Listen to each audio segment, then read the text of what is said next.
Hello, welcome to Glorify the Lord with me. Let's exalt His name together. So we've been in this whole series of Psalms and on Psalms, and I'm staying with that, of course.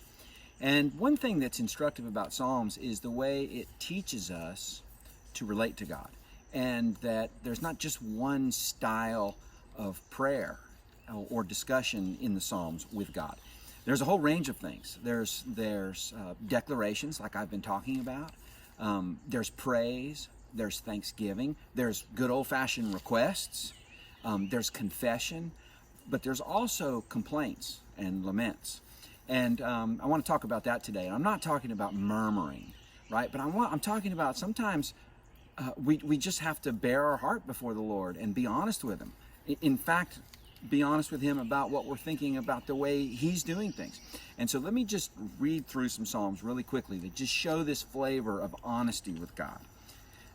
Why, Lord, do you stand far off? Why do you hide yourself in times of trouble? How long, Lord, will you forget me forever? How long will you hide your face from me? My God, why have you forsaken me? Why are you so far from saving me, so far from my cries of anguish? How long, Lord, will you look on? My eyes fail looking for your promise. I say, when will you comfort me? My God, I cry out by day, but you do not answer. By night, but I find no rest. How long, Lord God Almighty, will your anger smolder against the prayers of your people? I could go on. My soul is in deep anguish. How long, Lord? How long? So do you see this honesty? Now, of course, at some point you've gone too far, right? At some point you're murmuring and you're saying, God, I'm not happy with you.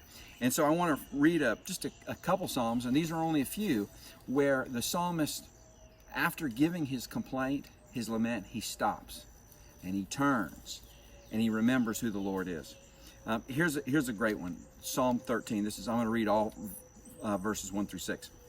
How long, Lord, will you forget me forever? How long will you hide your face from me? How long must I wrestle with my thoughts and day after day have sorrow in my heart?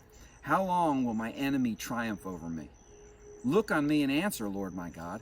Give light to my eyes, or I will sleep in death, and my enemy will say, I have overcome him, and my foes will rejoice when I fall. Then the psalmist says this, but I trust in your unfailing love. My heart rejoices in your salvation. I will sing the Lord's praise, for he has been good to me. Psalm 31 is very similar. There's complaints, laments. He's complaining about he's in utter contempt, but then he says this, but I trust in you, Lord. I say, you are my God. My times are in your hands. Deliver me from the hands of my enemies, from those who pursue me. Here's a great one, Psalm 119, verse 81. My soul faints with longing for your salvation, but I have put my hope in your word. And I could go on. The point is this, is we can be honest with the Lord, and we can open our heart and bear our concerns and our doubts and everything before the Lord. And as we do that, though, the Lord meets us, and we begin to remember, but wait a minute, He's good, and I trust in Him. My days, my times are in His hands. And that's how we should always end our prayers with the Lord. So thank you very much for listening. Let's talk soon.